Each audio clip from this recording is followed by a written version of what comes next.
Okay, guys, you may be finding that right now you have some extra time on your hand, and while you may be a huge book nerd, eventually you're going to need some type of human contact to continue to function normally. We're going to cure your antisocial blues with the perfect touch of introvert social interaction. That's right, today we're going over different board games based off of Jane Austen's literary works. Oh yeah, perfect thing to do instead of writing.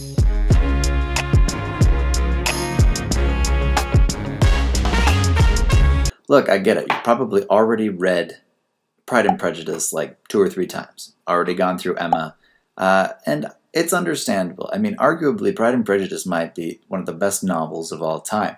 But you can only read it so many times before you realize, wow, I can't just stay inside of a blanket all the time by myself. But it's also kind of weird to go out and play different types of games, go out and socialize. Well, if you have a small group of friends, I've got just the thing for you. Today, let me point out 3 different games that are based on the works of Jane Austen, so you can still get your literary book nerd fix in while also interacting socially with a few other different people. You get to geek out on Jane Austen while you are also kind of checking that box. Let's start with this first one. This is probably the most straightforward. It's just called Pride and Prejudice, the board game. Pride and Prejudice, the board game. That's it. It's very simple. That's no clever title, no nothing. And the gameplay is just about as straightforward. Somewhat maybe reminiscent of the game of life. Who wouldn't enjoy life in the middle of Regency England? Why not? In the game, each player chooses a different couple, and that is the couple that they will play as for the remainder of the game. Nose goes on who has to be Lydia and Wickham. So once you have your couples, you're going to be moving around the lovely English countryside, trying to collect different tokens.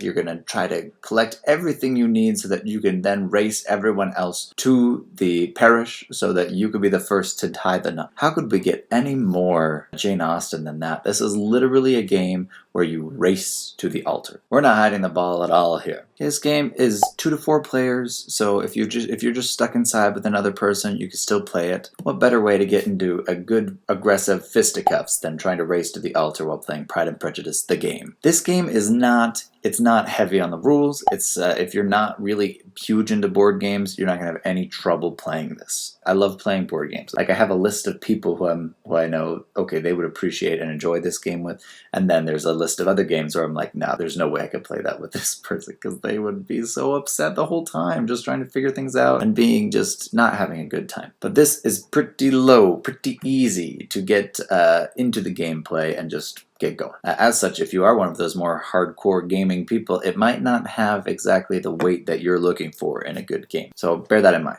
Okay, number 2. This one's also pretty on the nose. It's just simply called Marrying Mr. Darcy. And the point of the game is to try to get your character to marry Mr. Darcy. Who comes up with these? Man, let's do this. Okay, this game is different than Pride and Prejudice, the game, in that it's a card game, card-based. I think there's some dice too involved. So you can take it traveling, you can, if you're doing any traveling, and you could just kind of play it just with some cards.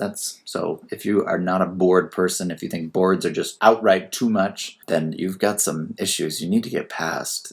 It's just a board. We're in card game land. Okay, each player of the game chooses a different female character from Pride and Prejudice, and each of them are trying to develop their characters so that they will become the most either advantageous or most attractive to Mr. Darcy. It's as if the scene at the beginning where Mrs. Bennet is trying to just, play the game of courtship back then, we get to actually play that game and see how it plays out. If you found yourself sympathizing with Mrs. Bennet and you were like, oh, this is so dumb that Elizabeth Bennet ended up being the one that he just liked above all else, let's get into the bloodbath and see how this really goes down. Now's your chance. This is the Hunger Games of Pride and Prejudice. How does one increase the reputation and the standing of your character? Well, you have to do things like attend events or use great cunning. Mr. Darcy apparently loves cunning. Go figure. Elizabeth Bennet, that was her play. You got 2 stages in the game. You have a courtship phase, and then you have the proposal stage. You know, you build up all you can, and then during the proposal stage, you kind of have to see how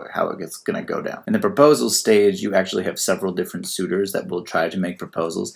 And, you know, you might be able to rack up a lot of points even if you don't get Mr. Darcy. This is a fun one. This is 2 to 6 players. So if you have some more people and they're like, oh, we're tired of playing Pride and Prejudice the game, you can whip this thing out. Pretty light game as far as rules go. So even if you have friends that are not big into games, or if you yourself are not big into games, you can still play this without feeling like, oh, there are way too many rules here. But again, like the last one, if you are more into the gameplay and strategy and all of that, you may find this a little bit too shallow for your liking. No pun intended on the term shallow. Brings us to number 3, game number 3. This is called Jane Austen's Matchmakers. We are now expanding beyond the world of just Pride and Prejudice, and we are going to get involved in all of the characters from the Jane Austen universe. Okay, in this game, you get to play as a matchmaker, and you will draw different characters, both men and women, and you're trying to match them up for advantageous matches with other players' characters. So what's the point of the game? Well, you simply want to win the courtship game. And by win the courtship game, I mean you're trying to deceive whoever that other character is so that your character can marry up. What a great mirror to life. Like, that's what we're all doing. We're just trying to fake our way to the top. You are going to have in your hand during this game charm cards, and your charm can help influence whether or not you can get an actual match set up. If you're a lady and you manage to get a proposal from a higher ranked gentleman, it actually will boost your reputation. So hey, it's like a real life dynamic right there. Playing that hard to get thing, why not? But ladies, watch out. If you refuse too many gentlemen, you could just end up an old spinster,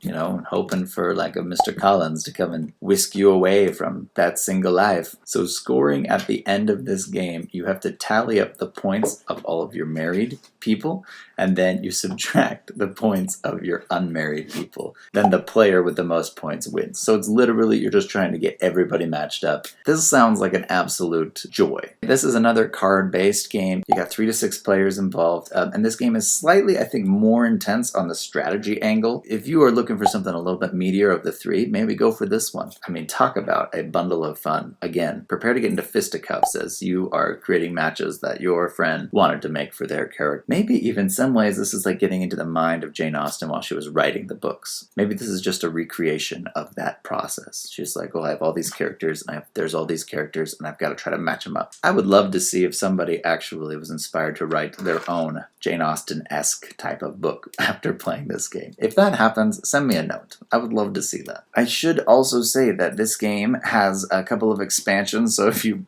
blow through the first one, hey, you can do chapter 2, and there's another expansion that's just Jane Austen's Matchmakers with zombies. Ironically, I forgot to mention this, but there's also an expansion for the previous game, Marrying Mr. Darcy, that's Marrying Mr. Darcy, and it's like an undead version, and I don't understand why. I guess there was the film Pride and Prejudice and Zombies, but man, there's like a huge connection here between these two, and I guess that's just how our society is now. Jane Austen, zombies, obligatory pairing. It's like wine and cheese, peanut butter jelly. Anyway, that's all I got for you today. I just wanted to jump in here and let you know there are options available to dive into your literary universes that you already love in new ways, and you can do so while interacting with some other people. So while you're on lockdown here, or if we're past lockdown and the world has made it out, I'm so glad, and it's still fun to play games, I hope, in whatever new post-apocalyptic world we end up in.